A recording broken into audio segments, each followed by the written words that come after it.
What's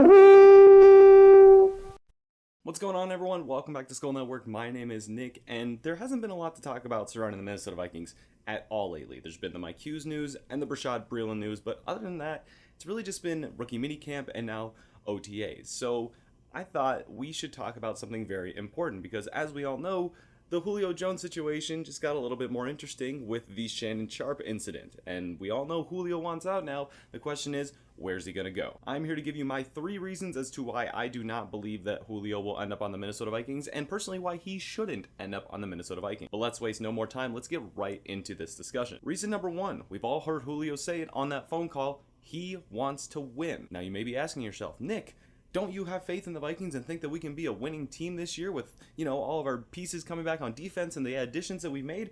Yeah, I do. But the question is, does Julio see that?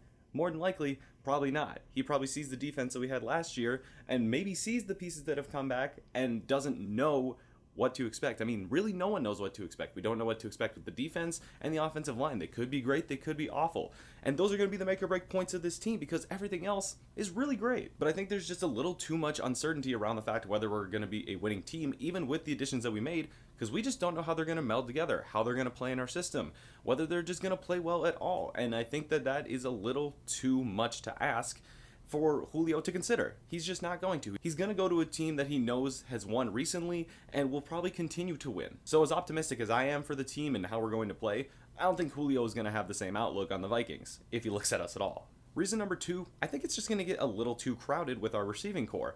And this makes 100% sense. You have 2 wide receivers that are top, arguably 10, you could say top 15 if you really want. But with Adam Thielen and Justin Jefferson, if you throw Julio Jones into that mix, and then you also have a good receiving back in Dalvin Cook, Kirk Cousins is going to have far too many options to throw to. And let's face it, at least one of those guys is going to get a major decrease in production and really isn't going to be playing worth their money. And it's not going to be their fault. It's just that there's going to be way too much going on and way too much fun for Kirk to really have and to throw to. And I know that there are some teams out there that wish they could have that problem, but at the same time, if you can make improvements on other parts of the team that really need it, that won't cause issues per se, then you go and do that.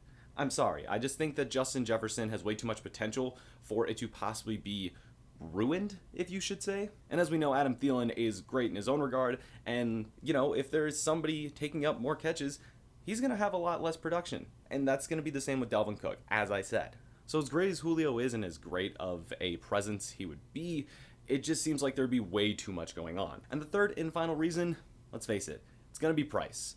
We've all heard that the Atlanta Falcons probably want at least a first-round pick for Julio Jones, and I see it and I don't see it happening. Obviously, Julio is one of the best receivers in the league. Yes, he's had some injury trouble as of recent, but let's face it, he's still probably the best aggressive catcher in the league. Has some great speed, great hands, great route running. I mean, he checks all the boxes, but in reality, he's 32 years old.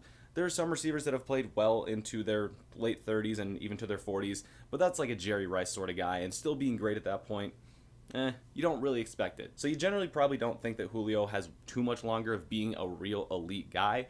And if you're going to give up a first round pick and end up having to pay him too, because you know that he believes in himself and how good he is, and he is going to want a good contract if you get him for any sort of long-term time, whether that be 1 year or 3 years would technically be considered long-term at this point, it's going to be just far too expensive. And personally, I'd much rather have a first round pick in next year's draft than have Julio Jones, combined with the reasons stated before and the other issues that it would cause. Plus, as we know, the cap situation for the Vikings isn't going to really be alleviated much until Kirk either signs a new contract and takes a reasonable amount, or until he leaves and Kellen Mond takes over, or whoever is going to do that. But it just seems like too high of a price tag for someone who is probably going to be really good, but not for as long as we probably all expect. And those are all my reasons. I'm pretty sure there's many more that you guys have, so if you do, let me know in the comments down below why you wouldn't want Julio on the team. Or if you do, give me your reasons. There's many great reasons why Julio would be a great addition to this team, but I just think that the cons